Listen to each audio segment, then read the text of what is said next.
Welcome to Pick Up and Deliver, the podcast where I pick up my audio recorder as I step off the train and deliver an episode to you while I walk home. I'm Brendan Riley.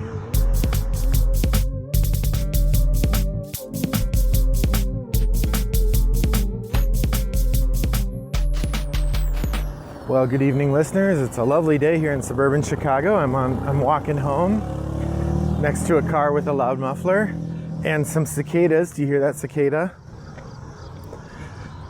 It is a lovely day. The sun is out. I would say it's probably in the high 60s temperature-wise. Just perfect for a nice walk home and a talk about board games. So I had a stroke of luck, or a cursed stroke of luck, I guess, if you're counting my temptation to buy games, at Fair Game, my local game store. I went there and I perused the used game shelf and I found a copy of Hadrian's Wall for $25, which is probably, I would put it on the knife edge in terms of value proposition, because as a new game it was like $45 or $50 and maybe $60. So it's a good deal for a new game, and actually looked, it's unpunched, so it was not ever played, and all the pieces and cards were there. So it really is a very good copy of the game. And at $25, it was right in that sweet spot where I didn't buy it right away. I'm like, that's maybe too much. And then I thought about it for a while. I'm like, I've heard this game is really good. It's supposed to be fun solo. It's big and heavy. I haven't played very many big and heavy roll and writes. And I sort of went back and forth, and I ended up picking it up. So the person who was selling it priced it exactly right, because it was just at that point where, yeah, I'll take that. So that was fun. But upon picking it up and looking at it, and basically it's a couple small tokens, wooden pieces, for sort of cardboard player boards, and then two massive pads of paper. And every time you play, you're going to tear off one sheet off of each pad, and each player is going to do that. So there's a reason it's massive pads of paper, because every time you play, you're using two of them. I didn't see if it was double-sided or not. I hope it was. But there's certainly a lot of gameplay in the box. But I got to thinking about it, and I realized, in my head, I was like, I haven't talked about games where you have a randomized event and then you write something on the podcast, have I? Yes, I have. Twice, actually. There's an episode in the 200s and an episode in 400s where I talked about what I called Rando-writers as an umbrella term to cover both roll and writes, but also flip and writes, or any other kind of game where you have a randomized event and then you write something. The first episode is just called On Rando-writers, or Rando-writers. The second one is called Rando-writers Revisited. And so this one's going to be called Rando-writers Revisited again, because I have played, I think I counted up 1, 2, 3, 4, 5, 6, 7, or I've played 6 more Rando-writers since last time I did this, and I think it's worth talking about. I mean, I have talked about them, but it's worth noting the progression there and kind of pointing to them. And it's possible that I will, I just thought of another one that I have not talked about. That's 7 more, not counting Hadrian's Wall, of course, which I haven't played yet. What I thought I would do is I will talk about these 7 Rando-writers and put them into kind of conversation with the other ones I've covered already, and I'll go from there. If you want to hear the previous episodes that I did about Rando-writers, you can find those over on rattleboxgames.com in the show notes for this podcast. Very quickly, here are the Rando-writers I talked about in the order that they're listed on the show notes for those 2 episodes.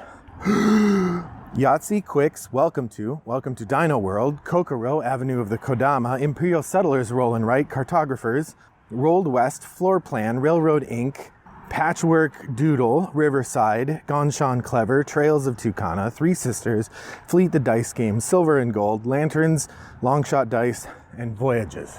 It's Lanterns the Dice Game, of course. So I've talked about quite a few, but here are the new ones. First off, I have played a couple games that I would class as heavier roll and writes. One of those is Welcome to Dino World, which I talked about before. The games from Motor City Games, particularly Three Sisters and from Eagle Griffin Games' Fleet the Dice game, those loaded roll and writes. You could kind of call those heavier roll and writes. But the heaviest one that I've played so far is Twilight Inscription. Twilight Inscription is a roll and write that comes with 4 sheets for the player to use. They come on whiteboard or erasable boards, and you get these special chalk pens to use, which I think are terrible. But on your turn, you're going to roll some dice, and that's going to let you advance on one of the 4. You pick which of the 4 boards you want to advance on, and there's all kinds of symbols and combos to benefit from, and it is everything you would expect from a game meant to be kind of the Twilight Imperium of roll and writes. You can listen to a specific reflection on that in the Shooting from the Hip Triple Shot episode that I did about that game. I will say I found the idea of a heavy roll and write that involves a lot of ticking off boxes and keeping track of stuff really interesting. And that was part of why, having played Twilight Inscription, I'm interested in Hadrian's Wall, even though Twilight Inscription definitely did not make a list of like games I want to buy. I would probably play it again if somebody got it out and said, hey, we're going to play this. I'd probably play it again, but it wasn't my favorite. Mostly because of the components. Like I really didn't like the markers that you use in that game. So that's Twilight Inscription. The next 2 that I want to talk about, I'm going to talk about that way because I feel like they're related because they use a similar mechanism. This is Trek 12 and On Tour. Now Trek 12 is about hiking, and they've done a number of different Trek games, and the hiking that you do in the games, you're going like up a mountain, and you're rolling dice and sort of laying them out on the page, and you're doing that in the context of these different numbers that you have.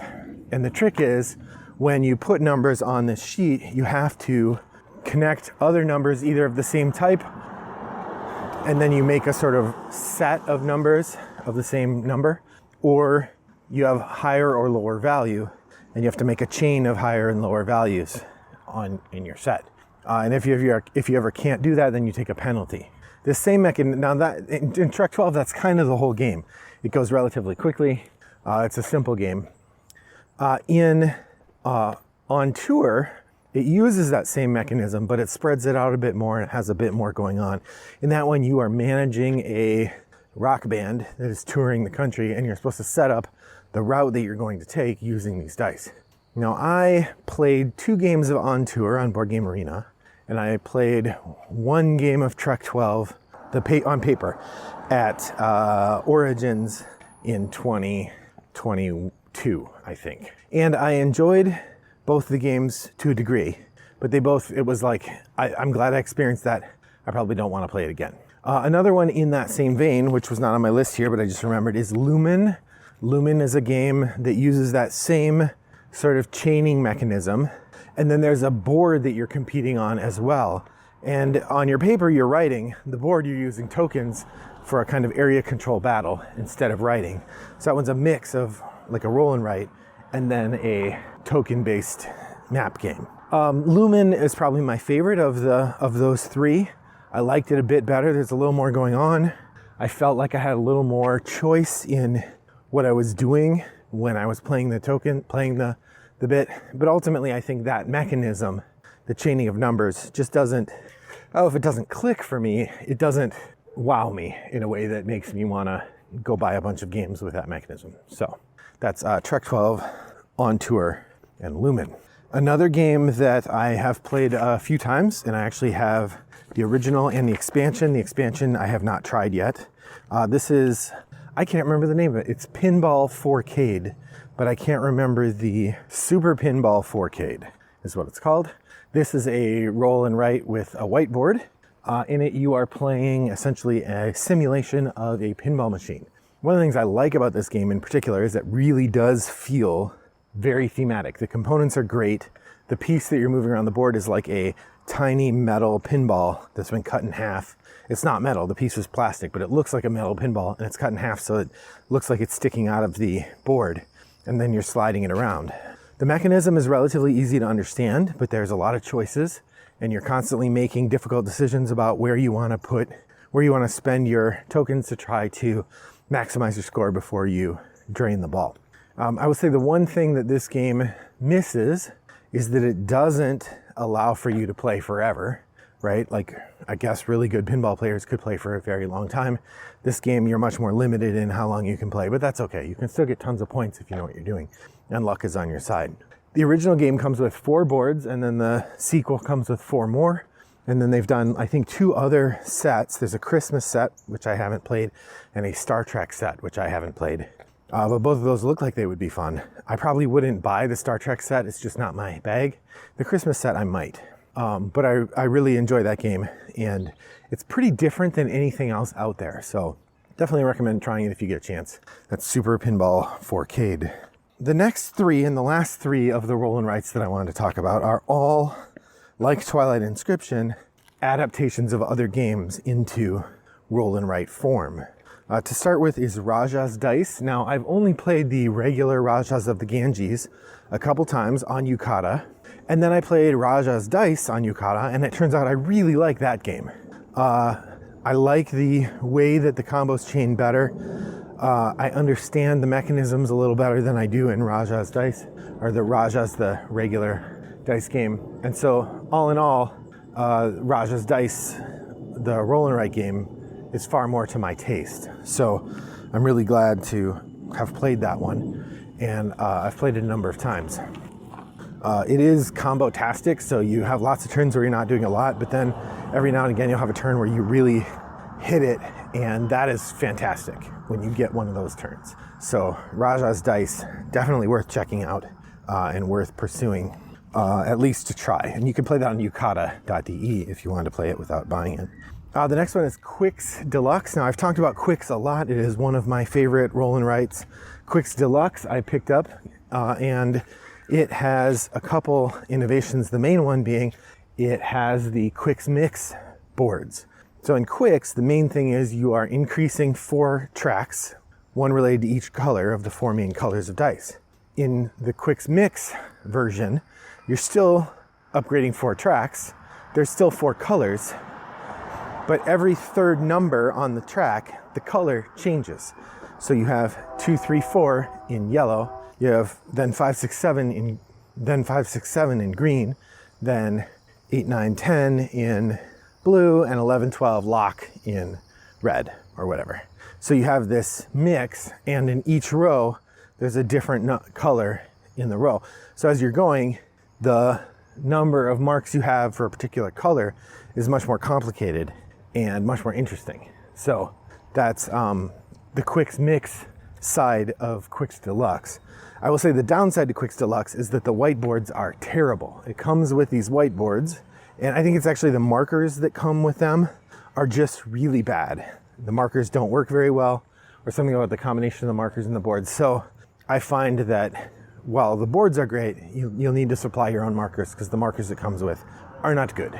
That said, I would almost prefer just to be able to buy a pad of the Quicks Mix pages and put those in my regular Quicks box, because I think the roll and write, the compact form of regular Quicks, is so perfect that I wish that I had that to play all the time. All right, the last game that I wanted to talk about was Isle of Cats Flip and Draw, or Draw and Write. Draw and Write, that's what it is. Isle of Cats Draw and Write actually came about during COVID. Frank West, the head person at City of Games, which makes Isle of Cats, he developed this new this new game of Isle of Cats called Isle of Cats Draw and Write as a remote playable version of Isle of Cats for people to play during COVID. It's a bingo style game where everybody can select something and you all play at the same time. And it went over really well. It was a lot of fun. I actually played it several times as my game that I was leading in our COVID remote times at Toggle Gaming. So when the Isle of Cats Draw and Write came out, I actually didn't buy it because I felt like, I can already play this game with the stuff that's there. But when Christmas came around and I was trying to think about what to get my wife, I thought she would like that one, so I got that for her. And it fit pretty well into our collection because we like Isle of Cats a lot. In the Draw and Write game, there's a grid of cards and you're picking one row of cards to draw the shapes into your board, and you also use those to get the lessons that will let you score. And You have these powers you can use that let you break the rules a little bit, and it's a lot of fun. It's not as good as the regular Isle of Cats, which I really like, but it is pretty good and worth checking out if you get a chance. So next up, I'm going to try Hadrian's Wall. That'll probably be on my top of the stack list for October. But in the meantime, now you know the updates on my latest games of Something in Writing in my collection. What Something in Write games do you enjoy? Head over to Board Game Geek Guild 3269 and share your thoughts there. I'd love to hear from you. You can send me a direct message on Board Game Geek, Wombat929, or send me an email, brendan@ratoboxgames.com. Thanks for joining me on my walk today. I hope your next walk is as pleasant as mine was. Bye-bye.